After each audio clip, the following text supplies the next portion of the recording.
Bonjour à toutes et à tous.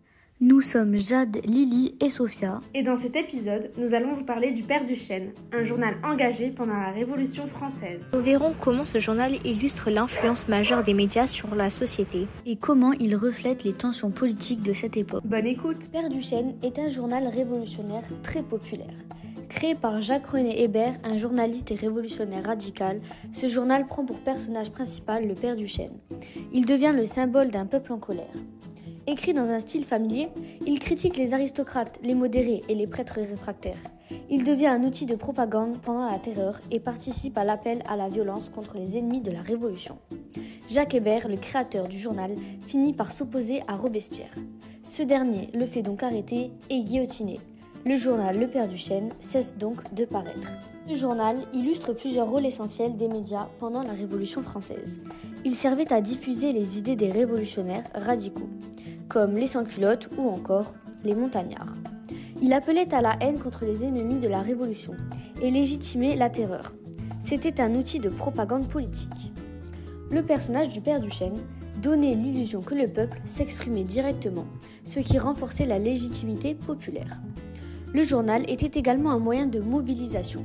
Il encourageait la participation aux manifestations et influençait les sans-culottes. Enfin, le Père Duchesne était une arme de polarisation.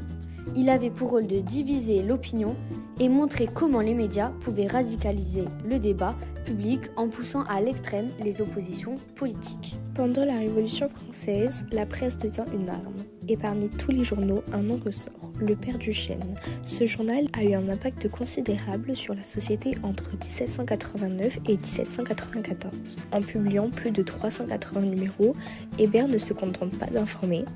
Il excite les passions, provoque et oriente l'opinion publique. L'impact étant tel que certains discours ou articles de Hébert poussent directement à l'action, par exemple ses appels à la haine contre la monarchie ou sa critique de figures comme Mirabeau alimente la violence publique, politique, renforce la radicalisation de la Révolution.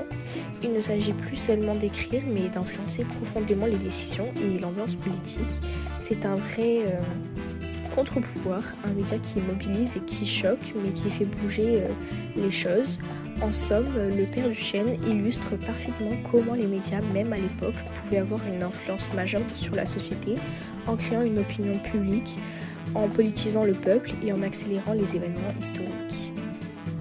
On retrouve une résonance avec le Père Duchesne et notre monde actuel, car aujourd'hui les médias fonctionnent souvent de la même manière qu'il y a 4 siècles. Les titres à la télévision, sur Internet, sur les réseaux sociaux et même dans les médias papier sont formulés pour attirer l'attention, avec une tonalité dramatique et choquante qui relève du sensationnel, comme les sommaires du Père Duchesne. L'information rapide et émotionnelle est partout, avec les alertes infos, les breaking news. Elle cherche à susciter des réactions immédiates et fortes, comme la peur, la colère ou l'indignation.